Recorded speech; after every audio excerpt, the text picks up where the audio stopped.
Assalamualaikum warahmatullahi wabarakatuh.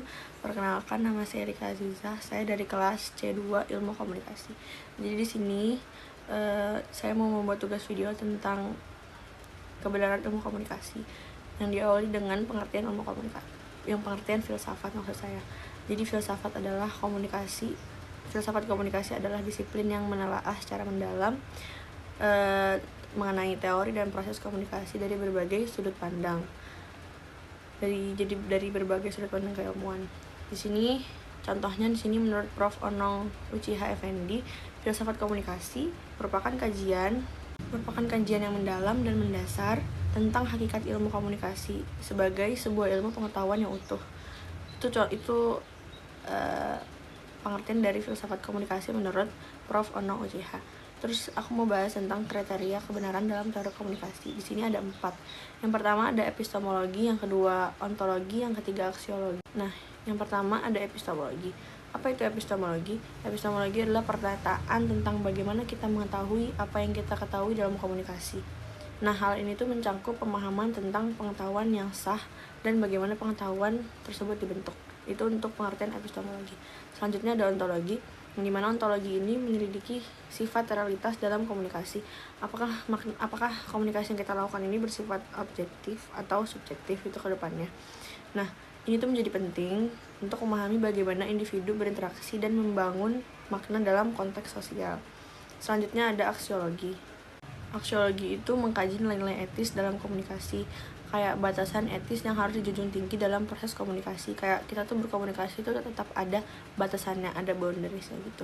Nah, ini menjadi semakin relevan di era teknologi yang maju saat ini. Selanjutnya ada teori-teori utama dalam filsafat komunikasi. Yang pertama ada teori semiotika, yang dimana teori ini tuh mempelajari tanda, simbol dalam komunikasi. Teori ini juga mempelajari bagaimana mereka mentransmisikan makna.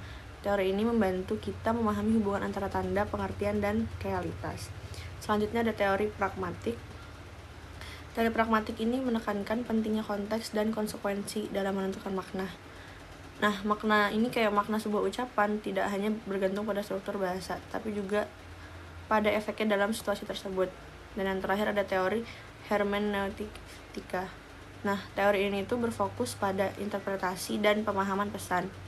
Dalam konteks ini, makna tidak hanya dihasilkan dari kata-kata itu sendiri, tetapi juga dari bagaimana pesan tersebut dipahami oleh penerima. Jadi itu kayak bagaimana cara kita menyampaikan suatu pesan yang dimana pesan kita itu dapat diterima oleh si penerima kita. Jadi kita sebagai informan tuh gimana caranya pesan yang kita sampaikan itu tersampaikan gitu. Selanjutnya, relevansi filsafat dalam ilmu komunikasi itu, filsafat memberikan kerangka pemikiran yang mendalam untuk memahami kompleksitas komunikasi. Dengan pendekatan refleksinya, filsafat membantu kita menjawab pertanyaan mendasar, kayak misalnya apa itu komunikasi dan bagaimana makna diciptakan. Hal ini sangat penting untuk mengatasi tantangan etika yang muncul di era informasi saat ini. Selanjutnya aku mau membahas tentang kebenaran dalam komunikasi. Nah, maksudnya itu apa sih kebenaran dalam komunikasi? Ini seringkali didefinisikan sebagai kesesuaian antara pernyataan yang disampaikan dan fakta yang ada. Namun pemahaman ini tidak selalu sederhana. Kebenaran bisa bersifat subjektif dan konstekstual, tergantung pada pengalaman pribadi, nilai-nilai dan budaya individu. Nah, di sini ada teori-teori kebenaran. Kayak yang pertama teori korespondensi, yang mana menyatakan bahwa kebenaran adalah kesesuaian antara proporsional dan kenyataan. Misalnya jika seseorang mengatakan Jakarta adalah ibu kota Indonesia, pernyataan tersebut dianggap benar jika sesuai dengan fakta. Selanjutnya ada teori koherensi, yang dimana menekankan bahwa kebenaran ditentukan oleh konsistensi proporsi dengan proposisi lain dalam sistem yang sama. Sebuah pernyataan dianggap benar jika tidak bertentangan dengan informasi lain yang sudah diterima. Selanjutnya yang terakhir ada teori pragmatis, yang dimana teori ini menyatakan bahwa kebenaran ditentukan oleh hasil praktis dari sebuah pernyataan.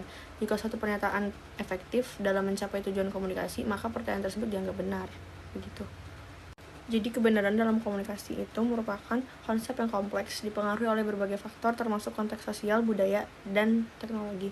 Filsafat komunikasi memberikan kerangka kerja untuk mengeksplorasi kebenaran secara mendalam, mempertimbangkan secara yang tadi udah aku sebutin, ontologis, epistemologis, dan aksiologis. Nah, dengan 3 hal yang udah aku sebut itu, Filsafat komunikasi tidak hanya membantu kita memahami teori-teori kebenaran, tapi juga mendorong kita untuk menerapkan prinsip-prinsip etika dalam praktik komunikasi sehari-hari.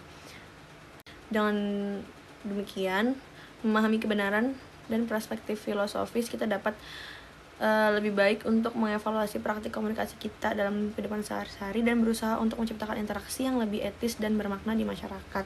Nah, di era digital ini, tantangan baru muncul yang memerlukan refleksi kritis tentang bagaimana kita berkomunikasi di kehidupan sehari-harinya dan apa artinya menjadi komunikator yang bertanggung jawab. Begitu. Mungkin sekian dari saya. Wassalamualaikum warahmatullahi wabarakatuh.